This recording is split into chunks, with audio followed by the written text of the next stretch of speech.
guys, I'm your host Stacey Cole Morgan, and you are listening to the Morgan Man Sports Podcast here on Spotify, Google Podcasts, GoodPod HQ, or wherever you find your preferred podcast. Ladies and gentlemen, today we are talking about the Atlanta Faze 2023 season recap and the Atlanta Falcons thoughts on training camp so far, what it's been like since I've left the training camp from what I've seen on Twitter, and just overall opinions that I have going forward with the Atlanta Falcons. So without any further delay, let's go get straight into today's action.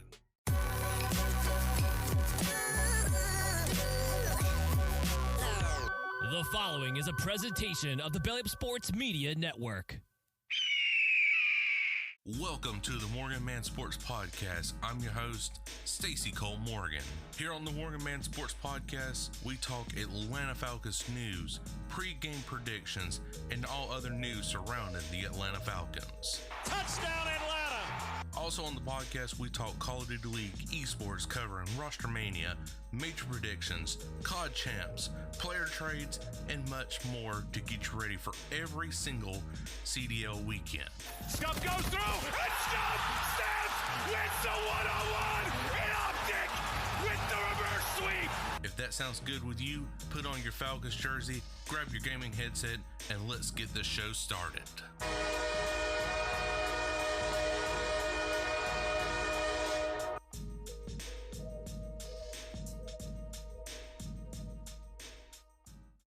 Guys, so we are going to go ahead and talk about the Atlanta Falcons first to go ahead and get them out of the way. Ever since day one of the public training camp where fans could go watch the players practice and everything, it really intrigues me to see how the Atlanta Falcons definitely come alive after I freaking leave the training camp. I mean, yes, the defense was atrocious when I was there, and there was some highlights on the offense.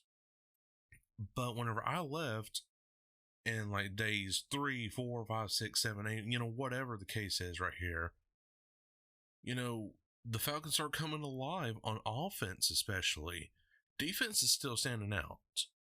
No matter what, the defense is still standing out, and you got to thank Ryan Nelson for that, our new defensive coordinator. But the offense, Desmond Ridder is starting to really come into rhythm with his playmakers, Kyle Pitts, Drake London, Nicole Pruitt. I mean, you just name it, Bijan Robertson. Bijan Robertson is definitely having a field day. Right now, he's got the smoothest, and I mean the smoothest, footwork that you can imagine right now. For him being a rookie. For him being a damn rookie. He's got the smoothest footwork, route running, all that pat. And just imagine what he's going to do during the preseason right here, because he's going to be a starter. If not, at least behind Tyler Algier at the running back position. It's going to be a rotational piece for sure at the running back position, but when it comes to wide receiver, hell, even tight end for that factor, Bijan Robertson is definitely going to be Rookie of the Year. And just based off the training camp, let's just not get ahead of ourselves, but just based on training camp alone, that's Rookie of the Year right there already. You could talk about your Bryce Young, your CJ Strouds, whoever, but Bijan Robertson definitely should be candidate for Rookie of the Year. Again, Desmond Ridder having a tremendous camp so far. He's had 2 incredible days, especially whenever it is the 11-on-11 series. He's throwing absolute dimes to his receivers. Again, McCole Pruitt, Bijan, Drake, all them. Taylor Heineke definitely is having a good one. He's our backup quarterback behind Desmond Ridder. And let's talk about the defense as well. Defense is definitely getting stops left and right. Being able to sack the quarterback in multiple instances and getting these interceptions. So definitely that is something great to see. Love to see more of that in the preseason, and I always know that the preseason is not a huge determining factor of what you're gonna be during the regular season, but it should be a small little indicator.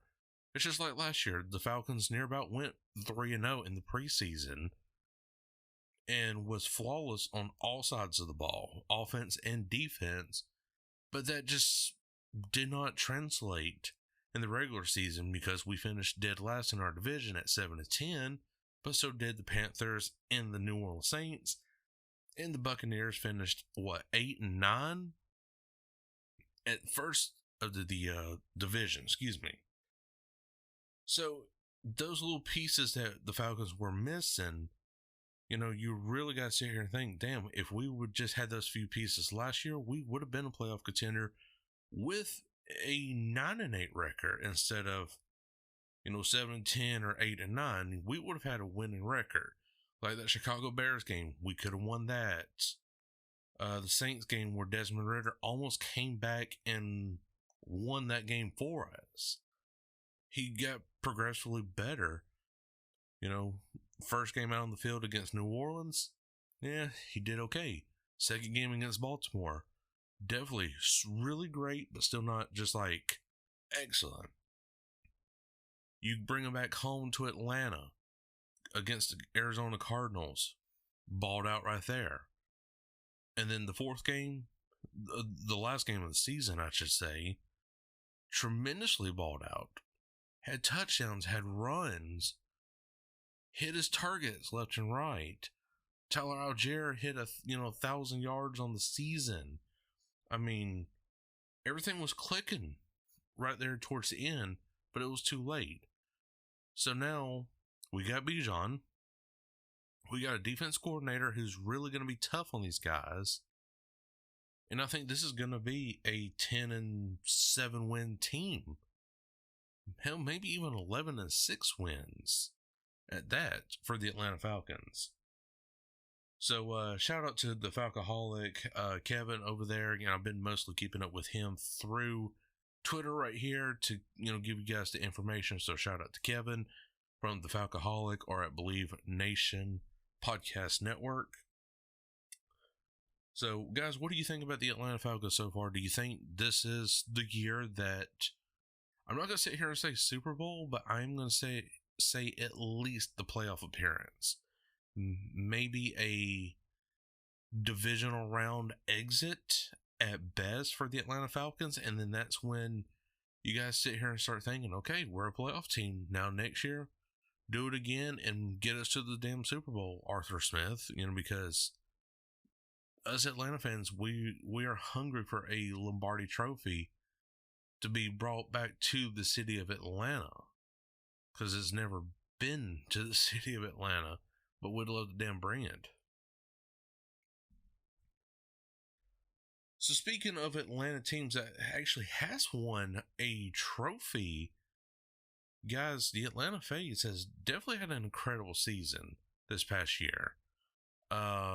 Did not, win COD champs, of course. That sucks. But we did win the Major 2 tournament, which was held in Boston. And I mean, it was okay season. Definitely a lot of head scratchers in the tournament. So we're just going to go through all the stats, my thoughts on the season, and with a grade situation in that case. And we're going to do this for all 12 teams for the entire Call of Duty League season, leading up to the start of the 24 season for Modern Warfare 3. So, guys, we are starting off with the Atlanta Faze. So, their total map win-loss is 123-90. That is 57.7%. Series win-loss is 34-18 with a 65.4%. Your series history. So, stage 1. Match number 1, Boston, we lost at 1-3. Then the very next match, which was the LA Thieves, 3-2. Then lost to the Toronto in 2-3. And then beat the Las Vegas Legion 3-0 in the stage 1 qualifiers. We went 2-2. And then for your major one, which was a neutral site in Raleigh, North Carolina, Group C winner qualifier, Group C round 1, match 1, Los Angeles Guerrillas 3-2, and then Group C winners qualifier, Seattle 3-0. Winners round 1, match 3, Las Vegas 3-1. Winners round 2, match 2, Toronto in a 3-1 fashion, and then we lose in the winners final against Seattle, and then make it to the losers final against New York and lose 1-3. Stage 2, we went 3-2, and of course our losses was against to Minnesota 0-3 and Optic Texas in a 2-3 fashion. Definitely we had their number right in that situation, but whenever it came to that S&D, just things weren't looking promising. But we did finally get our revenge on New York in a 3-2 fashion and in Seattle in a 3-0 fashion. And then when we go to the Major 2, we went totally undefeated in 4-0 fashion. Wins against Boston, Toronto, Minnesota, and the Los Angeles Thieves for the Major 2 trophy. For Stage 3, match 116, we lost to Los Angeles Thieves 1-3. Then we bounced back for 2 series wins against London and Las Vegas. Lost against Texas yet again in a 1-3 series, so we went up 2-2. The Major 3 was honestly our very worst disappointing major so far. After just winning the Major 2, we only beat Seattle in the winners round 2, match 1. Winners final, Toronto 1-3, and losers final, and against Texas, Optic Texas, in a 1-3 fashion. Stage 4, 2-1 in that stage right there. Wins against Toronto and Minnesota, but did lose to Seattle 0-3. The Atlanta Faze always has a kryptonite against Seattle. Then your Major 4, losers round 3, match 1, we won against Toronto. Losers round 4, we won against New York in a 3-2. And then the losers final, we went up yet again against Optic Texas. And this time, Texas beat us 3-0. Or the Atlanta Faze squad, I should say. The last stage, Stage 5, it was a flawless stage for us. Wins against Las Vegas 3-0, London 3-1, Boston 3-1. And then the Major 5, again, we have wins against Toronto, Las Vegas, Minnesota, and then the grand finals, it was a 3-4 for the Atlanta Faze squad. And then for COD champs, ladies and gentlemen, we beat Seattle, lost Toronto, then beat Boston, Seattle yet again, and then lose to New York in the losers final 1-3. Placed third for the entire COD champs series right there, guys. And let me tell you, it was an up and down season pretty much. And whenever you really sit here and think about it, their grade should be no more than about maybe a B+, because you started getting things clicking at the last minute, but it was obviously too late. I felt like your highest peak was definitely Major 2, winning the entire Major 2 stage setup through qualifiers and through the playoffs right there for that, again, Stage 2, or Major 2, I should say. So that was your peak, and then of course your lowest was the Major 4, where you went 1-2 out of the entire series. Optic definitely had the number advantage this year outside of one time, but still won the series where we had the 2-3 advantage, 2-0 advantage, and then Optic comes back and wins 3-2. So again, my grade for the Atlanta Faze is a B+. You definitely had some right maneuvers, tactics, and everything going into each series, but it still wasn't enough. The hard points definitely needs to be worked on. The hard points definitely needs that focus of, we need to stay aggressive, get on the point no matter what the case scenario is. Don't wait for backup to arrive. Get on the point, start earning some points on that money hill, and then when backup shows up, that's great because now you can stay on it even longer, but fight for that spot. S&D, the S&D was very great, in my opinion. The Atlanta Faze had 2.98 kills per round. First blood was 55.8%. Overall KD was a 1.17. Engagement per round was 5.53. Deaths per round was 2.55. And number of maps was 70. So, just looking at the entire thing right here, and yeah, again, search and destroy, 49-21. That is your overall record. Hardpoint 47 wins, 42 losses. In control, you finish at a .500, 27-27 wins and losses. So again, B+ for the Atlanta Faze. Definitely the addition of Draza will help this season for Modern Warfare 3, but how much will it help, and how long can Simp and Draza really sit in the same room together and play professional Call of Duty and try to win the chip to bring back to Atlanta? That's going to be the question to ask moving forward. And again, BZ has stepped into this beef.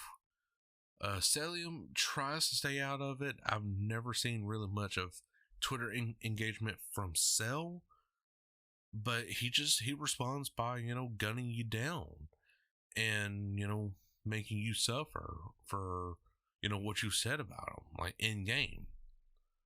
So I really do like that about Cell. The entire Atlanta Faze squad is definitely a team to not be reckoned with. Like, they will win, and they're going to win very big, but they're also going to lose very big too in certain situations. So this offseason, definitely, again, Draza is a great pickup for the Atlanta Faze squad. People are already saying that this is COD Champs' approval to be the Modern Warfare 3 Call of Duty League World Champions. And then the runner-up, of course, is Tron Ultra, but we'll be definitely getting to those at a later time.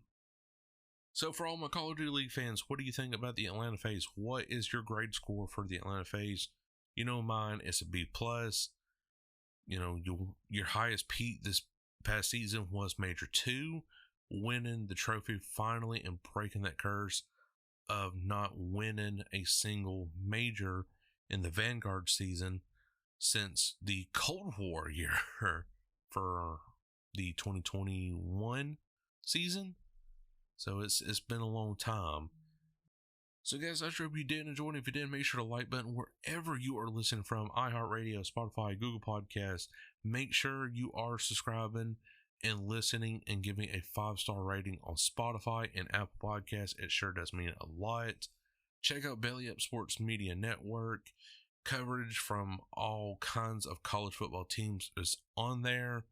I know the Sports Scramble podcast, I believe they are talking LSU football now, because we're just now 29 days away from the time of this recording on August 2nd from college football.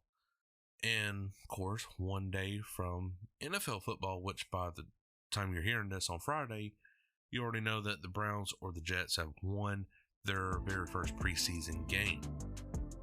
But again, guys, hope you all enjoyed, and I, Cole Morgan, will catch you all later. Peace. Thank you for listening to this Belly Up Sports Podcast Network product. Some said we go belly up, so we made it our name, and we're still here.